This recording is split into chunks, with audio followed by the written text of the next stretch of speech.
Hello student and welcome to the 29th lecture for class 9th mathematics foster. Myself is तबीब Siddiqui from RG Academy. और जैसा कि आपको पता है कि लास्ट लेक्चर के अंदर हमने एक चैप्टर फिनिश किया है. The chapter name is called linear equation in two variables. उसका आपको सेट के अंदर क्वेश्चंस जो हैं वो आपको कर लेने हैं. मैंने एनसीईआरटी के सारे क्वेश्चंस कवर अप करा लिए हैं. एज सच कोई क्वेश्चन अब बचता नहीं है एनसीईआरटी का, सारे क्वेश्चन कवर अप हो चुके हैं.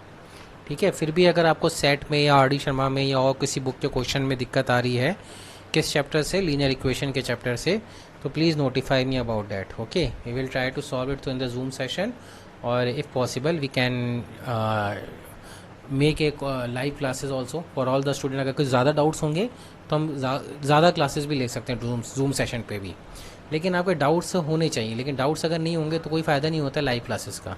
ठीक है ना. अब जो नया चैप्टर है हमारा, जो नया चैप्टर हम स्टार्ट करने वाले हैं, उस चैप्टर का नाम है लाइन्स एंड एंगल्स. ये सेट के अंदर नेक्स्ट चैप्टर है.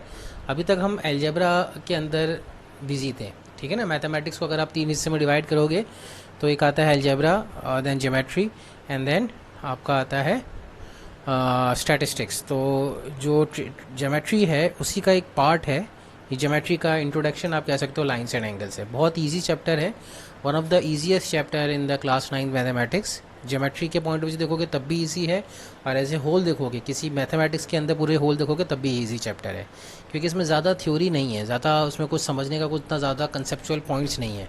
सिंपल सिंपल से लैंग्वेज है, सिंपल सिंपल से क्वेश्चन होते हैं, जैसा वो बोल रहा होता है वैसे करना होता है ना. जैसे चैप्टर के नाम से भी आपको समझ में आ रहा होगा कि चैप्टर के अंदर क्या चीज़ की बात कर रहा है ना. लाइन्स और एंगल्स. अच्छा, लाइन्स और एंगल्स को स्टार्ट करने से पहले इस चैप्टर के अंदर अगर मैं आपसे बोलूँ कि क्या होगा, तो बस यही होगा कि लाइन्स और एंगल्स के कॉम्बिनेशन से क्या क्या चीज़ें हम फिगर आउट कर सकते हैं, है ना. सबसे पहले जैसे कि अगर आप देखोगे कि मैंने कोई पॉइंट लिया, है ना, और एक और पॉइंट ले लिया. अब इन दोनों पॉइंट को अगर मैंने सपोज करो ज्वाइन कर दिया, इस पॉइंट को और इस पॉइंट को मैंने ज्वाइन कर दिया, तो ये क्या बन जाती है, ये बन जाता है लाइन सेगमेंट. क्या बन जाता है स्टूडेंट, ये बन जाता है लाइन सेगमेंट. क्यों? क्योंकि लाइन का एक हिस्सा है ना. अब जैसे अब मैंने क्या लिया कि एक पॉइंट लिया, और मतलब एक पॉइंट और एक पॉइंट, इसको हमने दोनों तरफ एक्सटेंड कर दिया. ये एरो का मतलब क्या है कि ये इस लेफ्ट हैंड साइड पे भी इन्फिनाइटली जा रही है, इन्फिनाइट वे में जा रही है, और इधर राइट हैंड साइड पे भी इन्फिनाइट वे में जा रही है. तो ये लाइन है. अगर इसमें कोई 2 पॉइंट स्पेसिफाई करके आप निकालोगे, जैसे कि ये 2 पॉइंट मैंने स्पेसिफाई कर दिया, फिर इन 2 पॉइंट स्पेसिफाई करने के बाद इतने हिस्से को मैंने क्या बोला, सेगमेंट बोला, तो ये लाइन सेगमेंट हो जाता है. ठीक है. तो ये लाइन और लाइन सेगमेंट का एक फ़र्क समझ में आना चाहिए. लाइन किसे कहते हैं, वो लाइन उसे कहते हैं, स्ट्रेट लाइन उसे कहते हैं कि जो दोनों साइड्स में अपने इन्फिनाइटली अप्रोच कर रही हो, है ना. ऐसा नहीं हो कि उसका कहीं जाके वो बंद हो रही हो. और रे किसे कहते हैं, रे का भी आपको सिंपल एग्जांपल जैसे समझो कि जैसे एक पॉइंट लिया, ठीक है, अब उस पॉइंट से आपने लाइट जलाई, तो बस ये रे की तरह आपको निकल जाएगी, जैसे कि रे जा रही है. यानी रे क्या होती है कि एक ही डायरेक्शन के अंदर मूव आउट करती है.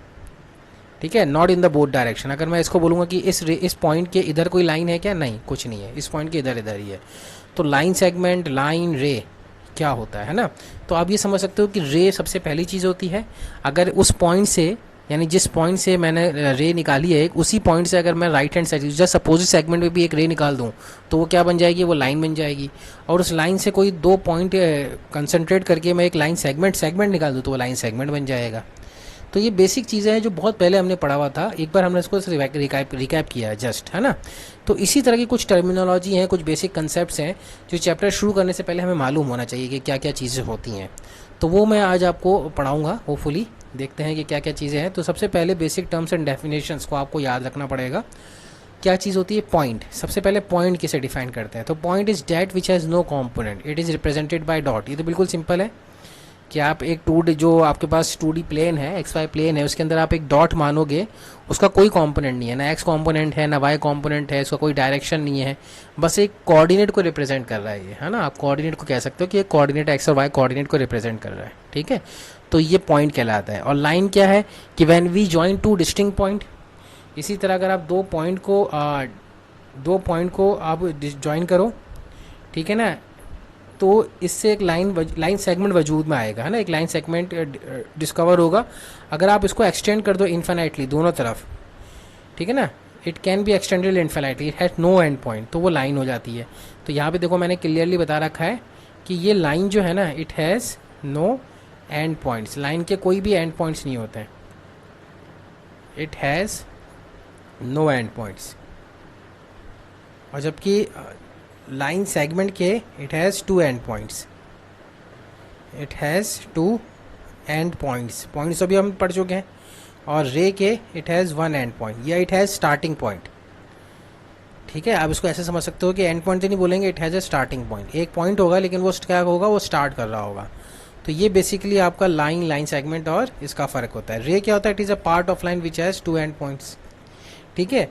और लाइन सेगमेंट क्या होता है, sorry, it is a part of the line which has two end points. तो ये तो लाइन सेगमेंट की डेफिनेशन हो गई है। और रे क्या है, it is also a part of the line which has only one end point as has no other end on the other side.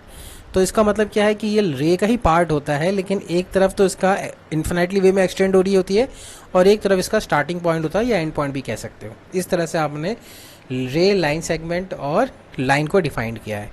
ये तो बिल्कुल सिंपल चीज़ें, होपफुली आपने पहले से भी आपको आती होंगी, नहीं आती है तो अभी हमने समझ लिया है, ठीक है ना। ये बेसिक टर्मिनोलॉजीज़ है। तो अगर मैं कहीं रे बोल रहा हूँ तो उसका मतलब समझ में आना चाहिए, कहीं लाइन सेगमेंट बोल रहा हूँ तो उसको भी मतलब समझ में आना चाहिए, ठीक है। तो इस तरह से इसका वो सिंबॉलिक भी रिप्रेजेंट किया जा सकता है। तो पॉइंट जो होता है इसकी कोई डायमेंशंस नहीं होती है, ठीक है ना, इसकी कोई डायमेंशंस नहीं होती है। इसका यूनिट क्या होता है, कुछ भी नहीं है। पॉइंट तो एक ग्राफ के अंदर अगर आप पॉइंट को देखोगे तो एक डॉट को रिप्रेजेंट करते हैं। सिंबल कैसा होता है कि सिंबल जैसे कि अगर मैंने एक एक्स वाई प्लेन लिया, इसके अंदर मैंने पॉइंट को मार्क किया, तो आप पॉइंट को कैसे मार्क करते हो, कोई कोऑर्डिनेट के साथ, है ना। आप बोलते हो कि इस पॉइंट के कोऑर्डिनेट सपोज करो ए है, capital letter A B C D E F G H, ऐसे ही आप मार्क कर दो। तो हम कैपिटल लेटर से हम सिंबल को बनाते हैं, ठीक है ना, डॉट के सिंबल को। लाइन सेगमेंट तो क्या होता है कि इसका डायमेंशन होता है ना, कुछ डायमेंशन होता है। यानी ए बी का इसका डायमेंशन बोलोगे तो 1 यूनिट के आसपास ही आएगा, यानी सम यूनिट के आसपास, 2 यूनिट 3 यूनिट ऐसे। इसका जो सिंबॉलिक टर्म होता है लाइन सेगमेंट का सॉरी, ये दोनों तरफ एंड नहीं हो रहा होता है। तो जैसे कि ये पॉइंट और ये पॉइंट को मैंने ए और बी डिफाइन किया है, तो ए और बी एंडिंग पॉइंट्स हैं, तो ए बी अपन लिखेंगे और इसके ऊपर एक लाइन बना देंगे और लाइन के ऊपर एरो नहीं बनाएंगे। इसका मतलब क्या होता है कि ये इसका एक सेगमेंट है, ए बी एक सेगमेंट है। और रे क्या होता है, रे की तरफ अपन जिस तरफ रे एक्सटेंड करी, जैसे ए से स्टार्ट हुई है तो अपन ए को पहले लिखेंगे और जहाँ अपन इसको बोलेंगे इमर्ज कर रही है, यानी जिसकी तरफ इन्फिनेटली वे में मूव कर रही है उसको बाद में लिखेंगे। और रे का सिंबल भी वैसा बना देंगे कि ए से स्टार्ट हुआ है, बी की तरफ मूव कर रही है। और रे लाइन क्या होगा, लाइन तो दोनों तरफ इन्फिनेटली वे में मतलब एक्सटेंड कर रही होगी। जैसे ये पॉइंट ए है, ये पॉइंट बी है, तो ये ए बी जो लाइन होगी दोनों तरफ इन्फिनाइट वे के अंदर मूव कर रही होगी। तो ये बेसिकली आप कह सकते हो पॉइंट, लाइन सेगमेंट, रे और लाइन का सिंबॉलिक वर्जन है जो कि काम आता है। कभी कभार क्वेश्चन के अंदर वो कह रहा होता है कि रे, तो रे का मतलब होता है कि इन्फिनाइट वे में जा रही है, ठीक है ना। उसको आप थोड़ा सा बना के ये कहोगे कि बहुत दूर तक जाके इंटरसेक्ट कर रही होगी लाइन को। इंटरसेक्ट का मतलब क्या होता है, दूसरे को काटना, है ना। जैसे दो रे आपस में इंटरसेक्ट करें, तो दो रे आपस में इंटरसेक्ट करने का क्या मतलब होता है, दो रे आपस में एक दूसरे को इंटरसेक्ट कर रही हैं। तो इसको आप ऐसे समझ सकते हो, जैसे कि एक डायग्राम हमने ऐसे लिया, ये ली हमने एक रे सपोज करो, और एक और रे ले ली हमने, वो उसको इंटरसेक्ट कर रही है, तो सपोज करो ये ले ली। तो ये जो है ना, ये रे और लाइन सेगमेंट का इंटरसेक्शन है, ये पॉइंट ऑफ इंटरसेक्शन कहलाता है। क्या कहलाता है स्टूडेंट, पॉइंट ऑफ इंटरसेक्शन, ठीक है। और ये भी एक रे है, ये भी एक रे है, ये पॉइंट ऑफ इंटरसेक्शन है। तो इंटरसेक्शन का भी हम समझेंगे थोड़ी देर बाद, लेकिन पहले तो ये लाइन ऑफ पॉइंट्स और लाइन सेगमेंट समझ में आना चाहिए, ठीक है। इसके बाद जो इंपॉर्टेंट कंसेप्ट है वो आता है कोलिनियरिटी ऑफ ए पॉइंट, ठीक है। ये भी इंपॉर्टेंट कंसेप्ट है लाइन्स एंड एंगल्स में, कोलिनियरिटी ऑफ ए पॉइंट्स। अब होता क्या है कोलिनियरिटी के अंदर, कोलिनियर का मतलब क्या होता है, लीनियर का मतलब क्या होता है, लीनियर का मतलब होता है एक लाइन के अंदर आने वाले, ठीक है ना। जैसे कि मैंने एक लाइन बनाई, सपोज करो ये एक लाइन बनाई, ठीक है। अब इसमें कुछ पॉइंट्स मार्क करें, ये ए बी सी डी, ठीक है, और ई एफ जी और एच, ठीक है। और ऐसे भी अपन ने बनाया, ठीक है, और ऐसे भी बनाया, और ऐसे भी बना है। बात समझ रहे हो? ये देखो बहुत सारी रे मैंने बनाई है, और जो पॉइंट मार्क कर रहे हैं उसको भी अपन रिप्रेजेंट कर देते हैं पॉइंट्स को। ये हो गया है ए, ये बी, ये सी, ये डी, ये ई, ये एफ, ये जी और ये एच। अब क्या है इसके अंदर कि आप नोटिस करेंगे कि जितने भी पॉइंट्स हैं ये आपके एक स्पेस के अंदर लाई कर रहे हैं। जो आपको स्क्रीन का स्पेस नज़र आ रहा है, ये सारे पॉइंट्स आपको स्क्रीन के अंदर आपको लाई कर रहे हैं ना, एक ही स्क्रीन पे लाई कर रहे हैं। इसको अपन एक्स वाई प्लेन बोल सकते हैं। लेकिन कुछ पॉइंट्स हैं, आप नोटिस करोगे कि एक लाइन पे लाई कर रहे हैं, है ना। कुछ पॉइंट्स जो हैं वो किसी पर्टिकुलर लाइन पे लाई कर रहे हैं। जैसे कि अगर आप नोटिस करो कि पॉइंट ए, सी, एफ और जी ये लाइन 1 पे लाई कर रहे हैं, है ना। तो ये लाइन 1 पे लाई कर रहे हैं। इसी तरह आप नोटिस करो कि पॉइंट्स हैं कुछ बी और एफ, ठीक है। तो बी और एफ ये लाइन 2 पे लाई कर रहे हैं, ये हम ले लेते हैं लाइन 2। इसी तरह आप नोटिस करो कि कुछ हैं पॉइंट्स डी और एफ, ये लाइन 3 पे लाई कर रहे हैं। तो सपोज़ करो ये लाइन 3 है, ठीक है। और पॉइंट ले लेते हैं एच और एफ, ये सपोज़ करो लाई कर रहे हैं लाइन 4 पे लाई कर रहे हैं। एक और ये बना लेते हैं फॉर सेक ऑफ अंडरस्टैंडिंग, ठीक है। ये बना लेते हैं, दिख रहा है ये वो लाइन। तो ये जो पॉइंट है, ये जो लाइन है, लाइन इसको हम बोल देते हैं लाइन 5, ठीक है। ये आपकी लाइन 4 हो गई है। तो अगर आप नोटिस करोगे डी और जी ये लाइन 5 पे लाई कर रहे हैं, ठीक है। अब अगर मैं आपसे बोलूं कि एक लाइन पे लाई करने वाले जितने भी पॉइंट्स होते हैं वो क्या होते हैं, कोलिनियर पॉइंट्स होते हैं, ठीक है। यानी ये जितने भी मैंने पॉइंट लिखे हैं, यानी ए सी एफ जी, ये क्या होंगे, आपस में कोलिनियर होंगे। ये कोलिनियर क्यों होंगे, ए सी एफ जी को ए सी ई जी है, सॉरी ये ए सी ई जी है ना। ए सी ई जी कोलिनियर क्यों होगा बेटा, क्योंकि ये सारे पॉइंट्स एक लाइन 1 पे लाई कर रहे हैं। लेकिन अगर मैं बोलूँ are A C and A C E F collinear है, are A C E F collinear, तो आपका आंसर होगा नहीं। आंसर नो क्यों होगा, क्योंकि ए सी ई तो एक लाइन पे लाई कर रहा है, लेकिन एफ दूसरे लाइन पे लाई कर रहा है। ए सी ई जी वाली लाइन यानी लाइन 1 पे लाई नहीं कर रहा है। इस पॉइंट की वजह से, यानी इस पॉइंट एफ की वजह से ये पॉइंट क्या हो जाएंगे, ए सी ए एफ आपस में नॉन कोलिनियर हो जाएंगे, ठीक है। बेसिकली हम नॉन कोलिनियर पढ़ेंगे। लेकिन जनरली हम किसी भी ग्रुप ऑफ पॉइंट्स को कोलिनियरिटी की बात नहीं करते। हम क्या कहते हैं, हम ग्रुप ऑफ, क्योंकि कभी भी दो पॉइंट को ज्वाइन करोगे तो वो तो आपस में हमेशा कोलिनियर होंगे। इस कंसेप्ट को समझने की कोशिश करना कि जैसे कि ये मेरे पास 2 पॉइंट हैं, ठीक है। इन दोनों पॉइंट को अगर मैं बोलूँगी कोलिनियर है, बिल्कुल कोलिनियर है। कोई भी 2 पॉइंट तो आपस में कोलिनियर होंगे ना, आप कितनी भी लाइन बना लो इसमें से, कोई भी 2 पॉइंट आपस में कोलिनियर होंगे। तो कभी भी कोलिनियरिटी डिस्कस करते हैं ना, तो मोर देन 2 पॉइंट्स की बाद में बात करते हैं। कितने, मोर देन 2 पॉइंट्स की।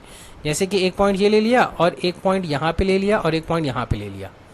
अब आपको मैं बोलूँगा कि क्या ए बी सी कोलिनियर है, हाँ बोलोगे कोलिनियर है। लेकिन अगर मैं बोलूँगा ए बी और एफ कोलिनियर है, नहीं। ए बी एफ, जो एफ पॉइंट है, एफ पॉइंट ये नॉन कोलिनियर है, नॉन कोलिनियर है। किसके साथ, ए बी सी के साथ। रेस्पेक्ट की बात हो रही है, लेकिन इसको समझने की कोशिश करना। अगर मैं बोलूँ कि बी एफ कोलिनियर है, आप बोलोगे हाँ बी एफ कोलिनियर है, ऐसे बन जाएगा भाई। एक लाइन ए बी और एफ एक लाइन पे लाई कर रहे हैं ना, हाँ आप ये बोलोगे कि एफ जो है बी के साथ नॉन कोलिनियर है इस लाइन के रेस्पेक्ट में।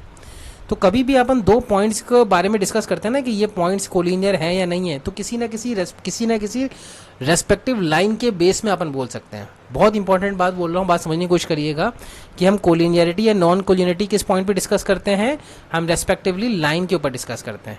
अगर हमें ये पता चल जाए कि जैसे कि अगर आपको बोलना है कि डी और एफ कोलिनियर है, तो जब तक मैं लाइन स्पेसिफाई नहीं करूँगा तब तक हम अपन ये नहीं कह सकते। अगर हाँ आप बोलोगे सर डी और एफ कोलिनियर हैं, तो लाइन 5 के रेस्पेक्ट में अगर मैं आपसे बोलूँ डी और एफ कोलिनियर है लाइन 5 के रेस्पेक्ट में, तो आप बोलोगे नहीं सर, लाइन 5 पे तो डी लाई करता है लेकिन एफ लाई नहीं करता है। तो डी और एफ लाइन 5 के रेस्पेक्ट में कोलिनियर नहीं है।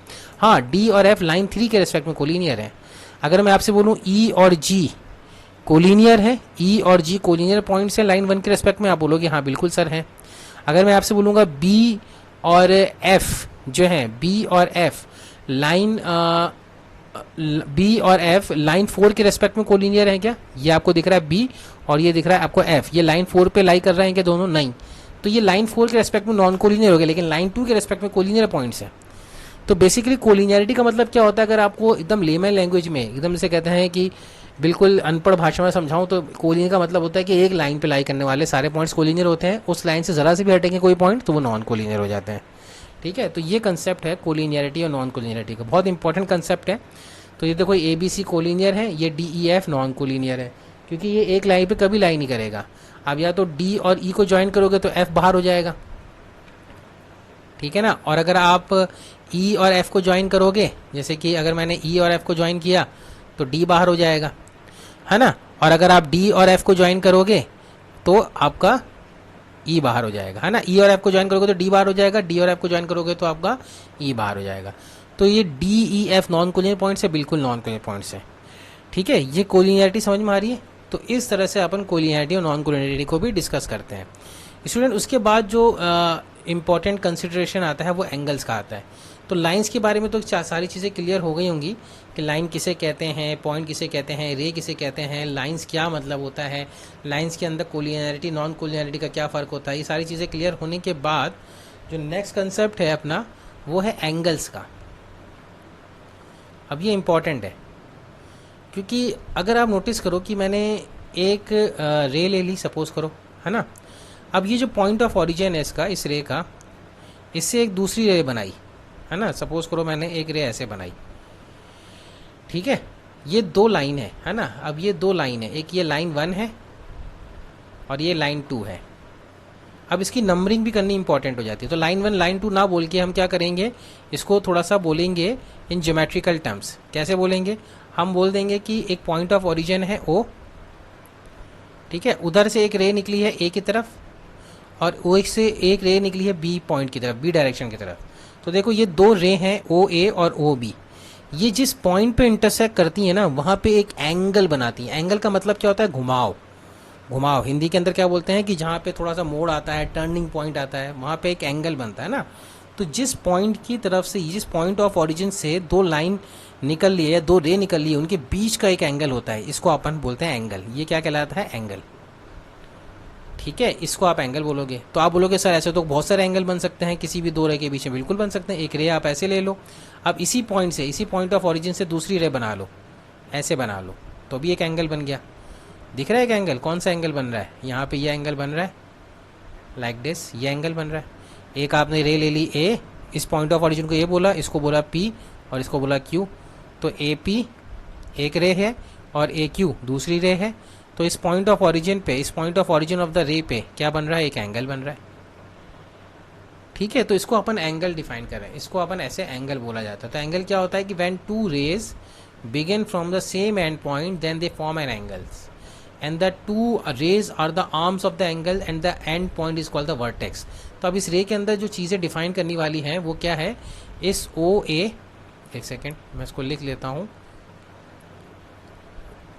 इस ओ ए एंड ओ बी को आप क्या बोलोगे, आर द आर्म्स। और इस point O to be called as vertex. ठीक है, तो ये इंपॉर्टेंट कंसिडरेशन आपको लेना है कि ओ पॉइंट क्या कहलाता है ना। इस केस में A P and A Q ये क्या कहलाएंगे, A P and A Q ये आर्म्स कहलाएंगे। एंड पॉइंट वर्टेक्स क्या है, पॉइंट ए इज वर्टेक्स। और ये जो एंगल बनता है, अब इसको एंगल का नेम करना बहुत इंपॉर्टेंट है। अब एंगल के नेमिंग सीखो, ठीक है। तो इसमें एंगल कौन सा बन रहा है, ये वाला हिस्सा बन रहा है। तो जो एंगल का वर्टेक्स होता है, हमेशा याद रखो, जो वर्टेक्स होता है उसको बीच में लिखा जाता है, ठीक है।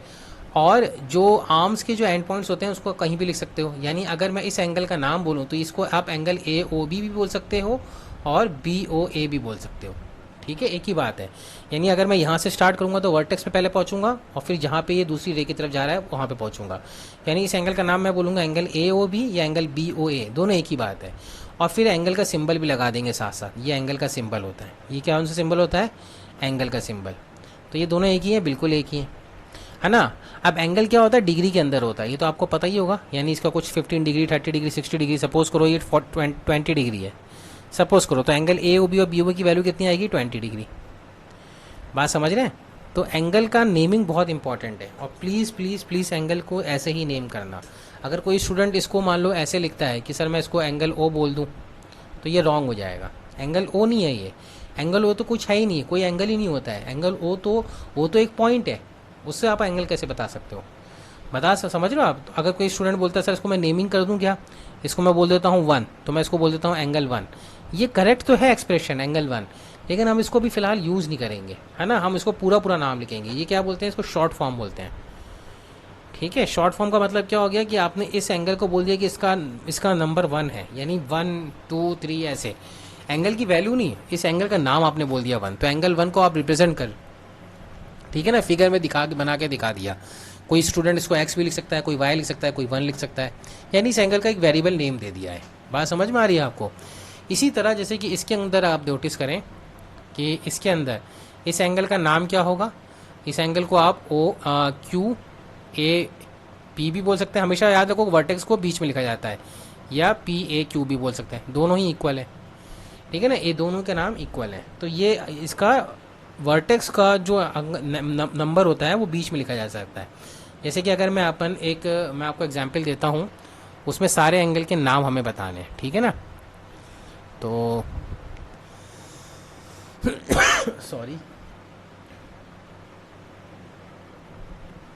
ठीक है। अब ये हमने ले लिया है ए, ये बी, ये सी, ये डी, ये ई, ये एफ, और यहाँ से हमने ले लिया है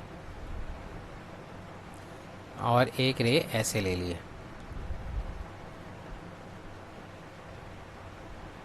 ठीक है, तो ये एफ हो गया है, ये ओ ले लेते हैं और ये एफ जी ले लेते हैं।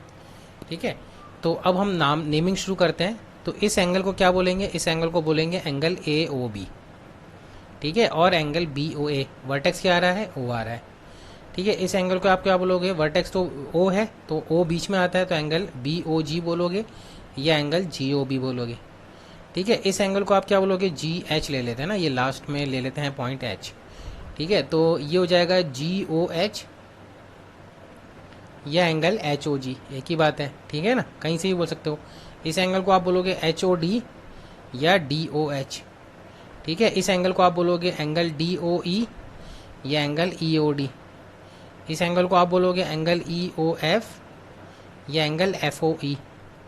इस एंगल को आप बोलोगे एंगल ए ओ एफ और एंगल एफ ओ ए।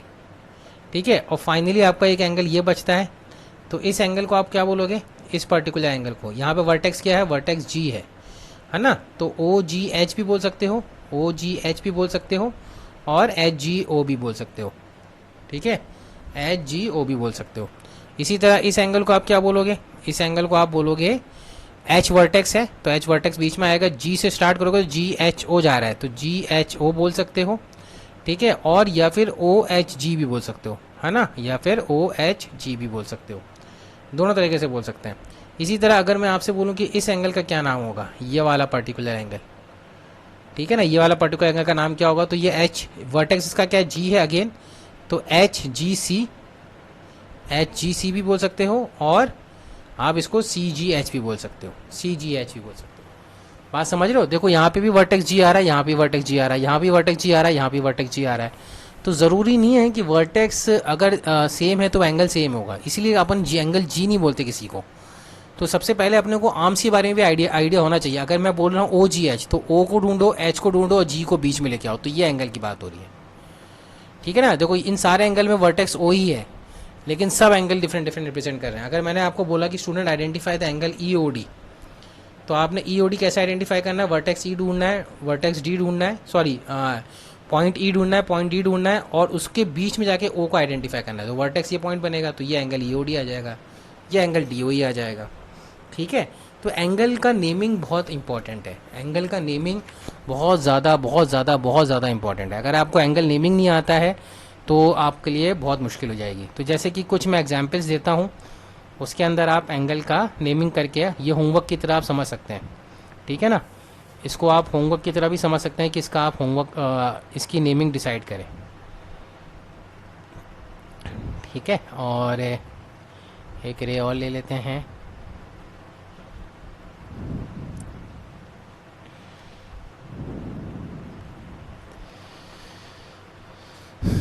ठीक है, तो अब ये जो मैं ब्लैक से मार्क कर रहा हूँ इसको आपको नेम देना है, और ये मैं नाम दे देता हूँ A B C D E F G और H। ठीक है, तो ये नाम हो गया। अब ये जो मैं ब्लैक पॉइंट से मार्क कर रहा हूँ इन सब एंगल का आपको नाम लिखना है, ठीक है ना। तो ये एक हो गया, इसको आप लिख लो कि ये .1 हो गया ना, इसका आंसर 1 पे लिखोगे आप। ये सेकंड हो गया है, इसका नाम, इस एंगल का नाम लिखना है आपको, तो ये सेकंड आ जाएगा। फिर थर्ड हो जाएगा, इस एंगल का नाम लिखना है आपको, ठीक है। और फिर फोर्थ हो जाएगा, इस एंगल का नाम लिखना है आपको, ठीक है। फिर फिफ्थ हो जाएगा इस एंगल, ये थर्ड हो गया, ये फोर्थ हो गया है, ये फिफ्थ हो जाएगा। फिफ्थ में इस एंगल का नाम लिखना है आपको। सिक्स्थ में आपको इस एंगल का नाम लिखना है। फिर आ जाएगा सेवन्थ, तो सेवन्थ में आपको इस एंगल का नाम लिखना है। फिर आ जाएगा एट्थ, तो एट्थ में आपको इसका एंगल नाम का लिखना है। फिर नाइन्थ, ठीक है, फिर नाइन्थ में आपको लिखना है। फिर टेंथ, ठीक है, तो 10 आ जाएगा। फिर 11, तो 11 में आप ये ले लेंगे। फिर 12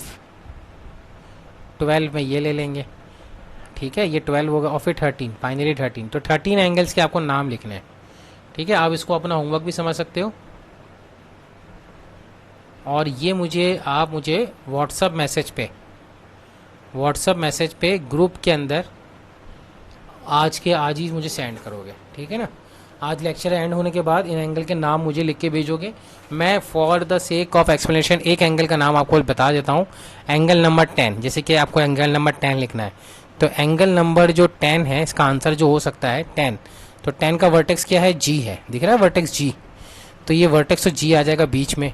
अब चाहो तो आप E, यानी एक आम आ जाएगा EGF, ऐसे भी लिख सकते हो, या फिर FGE ऐसे भी लिख सकते हो। कोई भी आप आंसर लिखोगे तो मैं करेक्ट कर लूँगा। इस तरह से आपको बाकी भी लिखना है, 1 2 3 4 5 6 7 8 9 10। ये 9 10 11 12 13 एंगल्स के नाम मुझे बताने हैं। मैंने एक फॉर द एग्जाम्पल आपको करके दिखाया कि इस तरह से आपको आंसर मुझे लिखना है।